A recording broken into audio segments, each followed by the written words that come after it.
Kemudian Hiratano, titik-titik.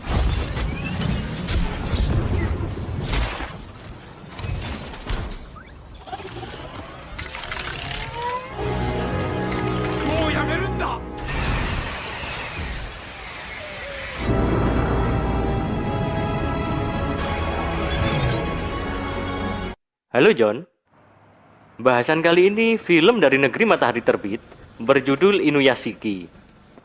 Diperlihatkan sebuah keluarga baru saja boyongan dengan menempati rumah baru. Kepala keluarga ini bernama Ichiro Inuyashiki. Dirinya mendapat perlakuan kurang menyenangkan dari keluarganya, terutama anak perempuan bernama Mary yang tidak puas karena menempati sebuah rumah kecil. Ini aja hasilnya Icil John. Keluarga Ichiro ngambek dengan pergi makan malam, meninggalkannya sendirian di rumah. Ngenes banget. Kemalangan Ichiro tak berhenti sampai di situ, karena di tempat kerja dirinya dimarahi habis-habisan oleh si bos. Disebabkan kinerja Ichiro kurang memuaskan dengan menurunnya produk penjualan minuman. Ichiro pun hanya bisa meminta maaf, sementara si bos terus koar-koar di depan semua rekan kerjanya.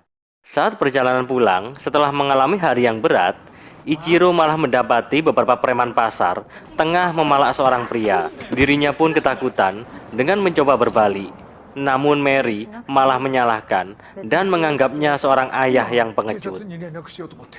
Saat duduk di luar rumah sambil merenungi nasibnya, Ichiro didatangi seekor anjing yang dibuang. Dia merasa kasihan dan ingin mengadopsi, tetapi sang istri tidak setuju dengan segera menyuruh membuangnya. Beberapa waktu yang lalu, Ichiro melakukan pemeriksaan medis, mengharuskan untuk melakukan tes berkelanjutan. Namun saat hasilnya keluar, dokter memberi kabar buruk. Mengatakan bahwa dia menderita kanker stadium 4 dan kemungkinan bertahan hidup hanya sekitar 3 bulan.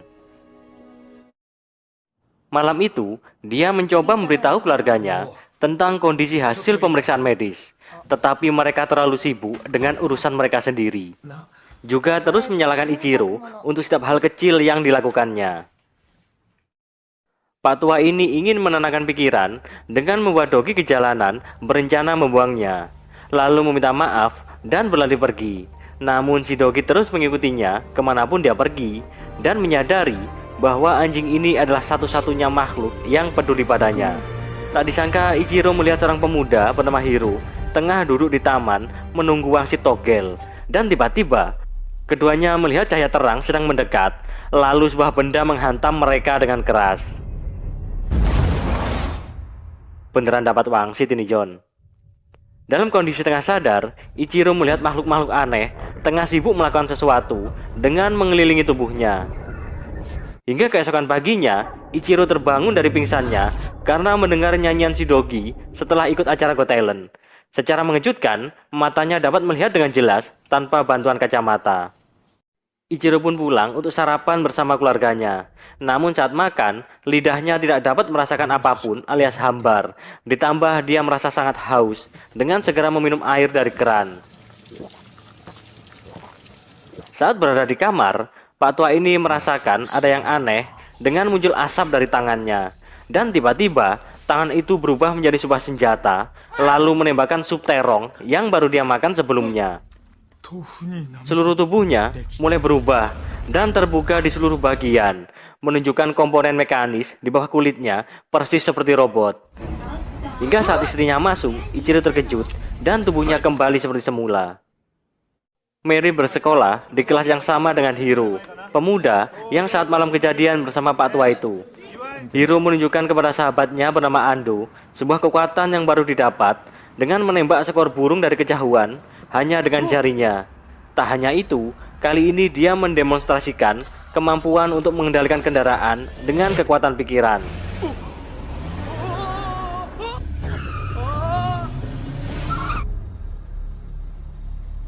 Setelah puas bermain mobil-mobilan, Hiro pun menunjukkan bahwa tubuhnya penuh dengan sistem robot yang super duper canggih.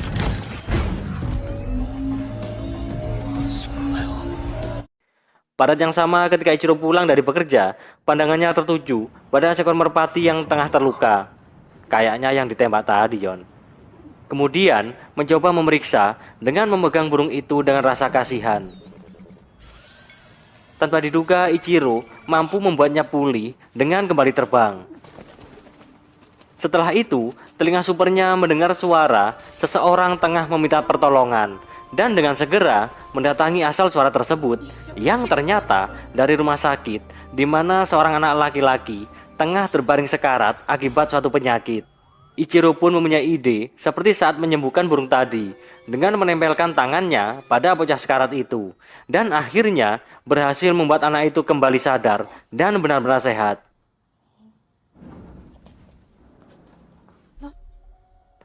Ichiro pun merasa sangat bahagia dengan menyelamatkan nyawa seseorang dengan kemampuan yang baru saja dimilikinya. Di sekolah, Hiro tengah menghajar seorang pembuli dengan menyuruh meminta maaf, juga mengembalikan uang milik Ando. Setelahnya, akan menembak pembuli itu dengan tembakan jari, bersiap untuk membunuh. Namun Ando segera menghentikan dan mengatakan apa yang dilakukan tidak sebanding dengan harga sebuah nyawa. Kejadian itu menarik perhatian seorang gadis bernama Shion.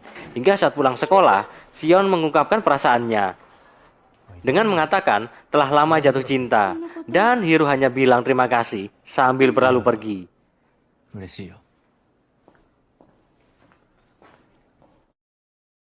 Orang tua Hiro telah lama bercerai karena ayahnya pergi dengan wanita lain. Hari itu si ibu menyuruh untuk mengunjungi ayahnya, menghabiskan sedikit waktu dengan makan malam bersama ayah serta saudara tirinya.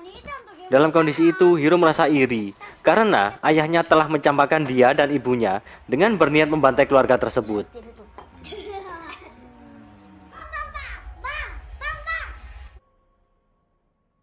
Akan tetapi, dia mengurungkan niat karena masih merasa kasihan pada orang tua kandungnya ini.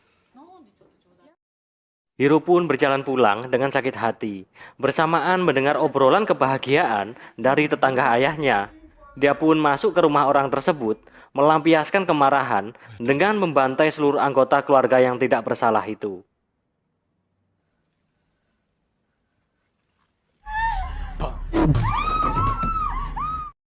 Ichiro yang baru saja keluar dari rumah sakit mendengar seseorang tengah meminta tolong dan bergegas menuju asal suara tersebut. Ternyata dia menuju rumah di mana Hiro melakukan pembunuhan dengan mendapati mayat dengan kondisi seperti tertembak. Dan apesnya, Hiro masih berada di rumah tersebut, langsung menembak Pak Tua ini sampai terpental.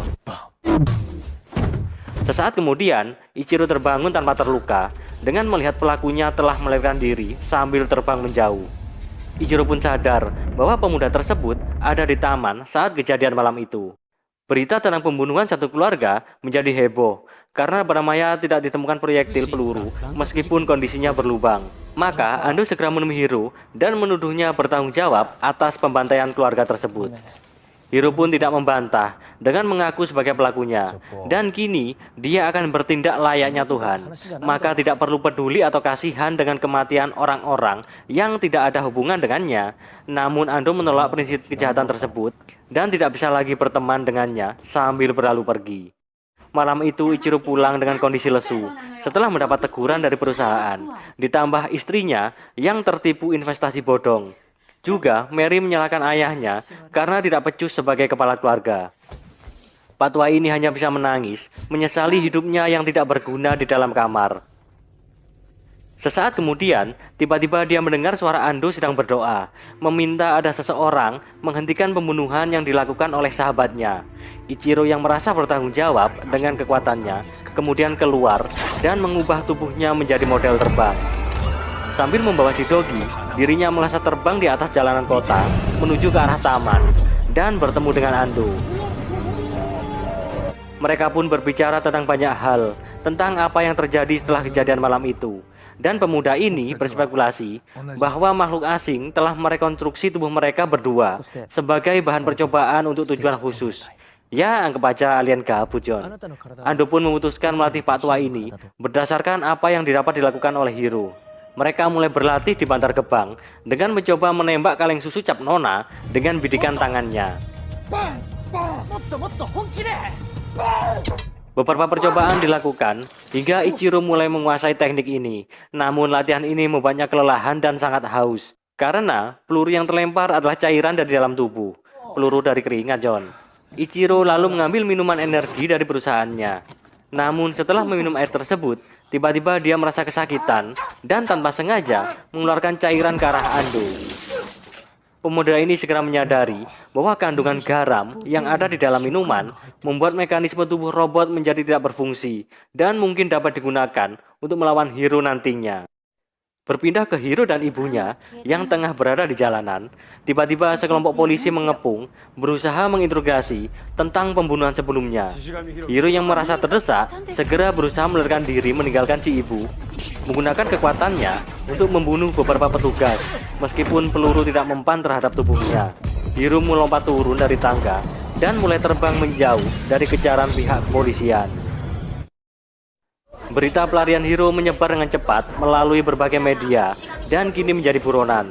Untungnya, dia bertemu dengan Sion, memutuskan untuk bersembunyi di kediaman neneknya. Sion tinggal berdua hanya dengan si nenek, karena orang tuanya telah meninggal sejak lama. Hiro pun terkejut saat menonton pemberitaan tentang ibunya yang telah meninggal akibat bunuh diri di apartemen, karena mendapat tekanan dan cacian dari media sosial. Semua ini hanya terjadi akibat ulahnya. Dia pun mulai menangis, membayangkan betapa tersiksa perasaan ibunya hingga harus berakhir tragis. Dengan kemampuannya, Hiro mulai melacak para pemilik akun yang mengutuk dan menghina ibunya. Setelah itu mulai menembaki orang-orang pembuli melalui layar media elektronik, menyebabkan kematian massal di seluruh negara bagian.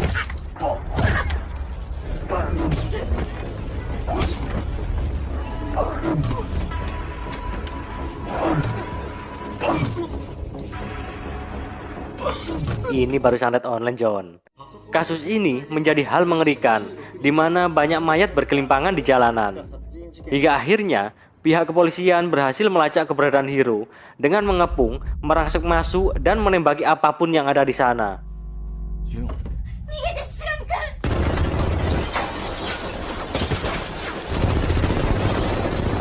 Dia pun segera membalas tembakan dan berhasil membunuh semua pasukan yang menyerangnya. Namun setelah itu, Hiro hanya mendapati Sion maupun neneknya telah tewas akibat berondongan para polisi. Hiro pun memandangi mayat Sion yang penuh dengan luka tembak dan mulai saat ini memutuskan untuk membunuh semua orang di Jepang. Melihat laporan berita tentang pembunuhan massal ini, Ichiro memperingatkan keluarganya agar tetap berada di rumah, juga mematikan telepon mereka. Namun pesan Pak Tua ini nggak ada yang merespon dan mereka tetap untuk keluar, terutama Mary yang mengikuti kegiatan di sekolah dengan teman-temannya tanpa menyadari adanya bahaya saat mereka naik ke puncak gedung untuk menikmati pemandangan. Hiro mulai meretas setiap jaringan media, mengumumkan kepada semua orang akan menghancurkan negara ini demi membalaskan dendam keluarganya. Awalnya, orang-orang menganggap ini hanya sebagai lelucon, hingga dia mulai menembaki massa, sehingga banyak orang mati di mana-mana. Semua orang menjadi panik dalam kekacauan massal.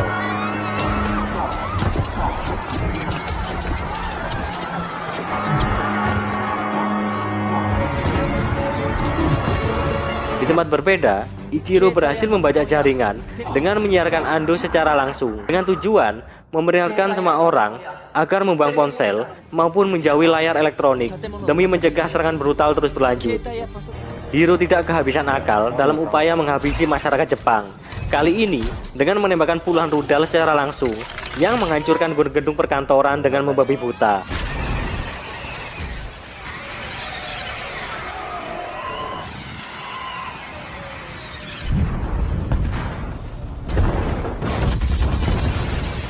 Kondisi ini seperti menjadi medan perang dengan kematian di mana-mana. Maka Ichiro segera menemui dan menyuruh Hiro untuk menghentikan kebiadaban ini. Sesaat, pemuda ini mengetahui Ichiro juga memiliki kemampuan yang sama. Maka targetnya berubah dengan mengejar dan membobardir dengan roketnya di atas jalanan kota.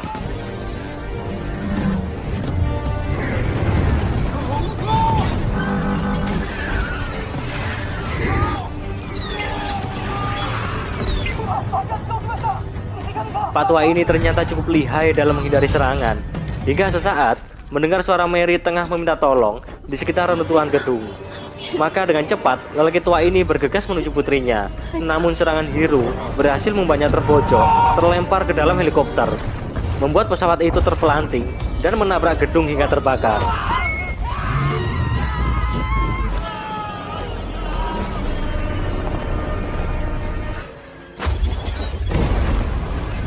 Ichiro yang selamat kini harus berhadapan kembali dengan memohon kepada Hiro untuk berhenti membunuh. Namun, pemuda ini tetap menolak dengan mengeluarkan sebotol air, mencoba mengisi ulang cairan tubuhnya. Yang dengan cepat, Ichiro menembak botol tersebut. Sayangnya, Hiro melakukan serangan balasan dengan mengambil air milik Ichiro, lalu meminumnya. Setelah kekuatan terisi, Hiro bersiap menembak. Ichiro merasa terpojok, berusaha melarikan diri ke langit, sedangkan Hiro tetap mengejar dengan menembakkan puluhan rudal.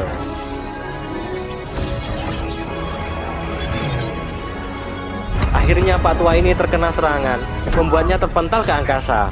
Dalam kondisi tak berdaya ini, Ichiro hanya bisa pasrah saat akan benar-benar dihabisi. Namun, tembakan itu hanya mengeluarkan air, bersamaan kerusakan sistem mekanis di dalam tubuhnya. Air itu memang dipersiapkan untuk menjebak Hiro. Dan saat melihat, kemasan botol itu telah diganti yang gak ada badannya, John. Kini kondisi telah berbalik, maka dengan segera, Ichiro membidik, menembakkan banyak roket, membuatnya meledak sampai terjatuh ke bumi. Setelah kondisi dirasa aman, Ichiro menuju gedung di mana Mary tengah pingsan di dekat reruntuhan, lalu mencoba menggunakan segala cara yang dimiliki. Ingat John, ini bukan film Jav. Dan alhamdulillah, mbak ini akhirnya bisa kembali sadar. Kebahagiaan mereka tak berlangsung lama saat Hiro kembali dan menghantamnya hingga terpental. Hiro yang selamat kembali dengan penuh dendam dengan menembak Mary dan menghajar Ichiro dengan brutal tanpa ampun.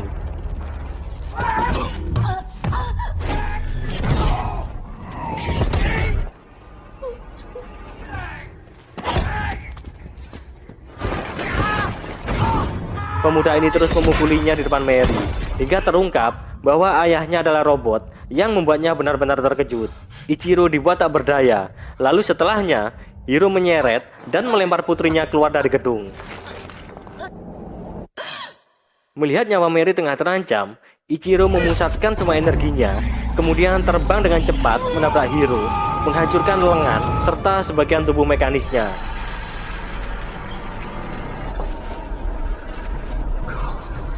Setelahnya segera menyusul Mary dan mendarat tepat sebelum menghantam tanah, lalu kembali mengerahkan seluruh kemampuan untuk menyembuhkan luka tembak pada tubuh gadis ini. Mary kembali selamat dan menyadari bahwa lelaki tua ini adalah pahlawan super yang selama ini dibencinya. Tugas Ichiro masih belum selesai dengan meninggalkan putrinya demi mengevakuasi seluruh masyarakat dari kekacauan yang baru saja terjadi. Beberapa waktu kemudian, melalui media, pemerintah telah mengkonfirmasi kematian Hiro, meskipun mereka belum benar-benar menemukan jasadnya di lokasi kejadian, dan hanya pecahan logam berserakan yang tidak diketahui asal-usulnya. Makan malam keluarga Ichiro tampak normal, seperti tidak pernah terjadi sesuatu. Akan tetapi mulai sekarang, Mary melihat Ichiro adalah sosok ayah sekaligus pahlawan sejati. Film ini diakhiri dengan Ando yang baru saja pulang, terkejut melihat Hiro masih hidup dengan kehilangan salah satu lengannya. Ando terlihat senang melihat kawannya berkunjung dengan menawarkan permainan video game seperti saat-saat dulu. Namun saat berbalik, Hiro telah pergi karena khawatir keberadaannya hanya akan membahayakan keselamatan sahabatnya ini.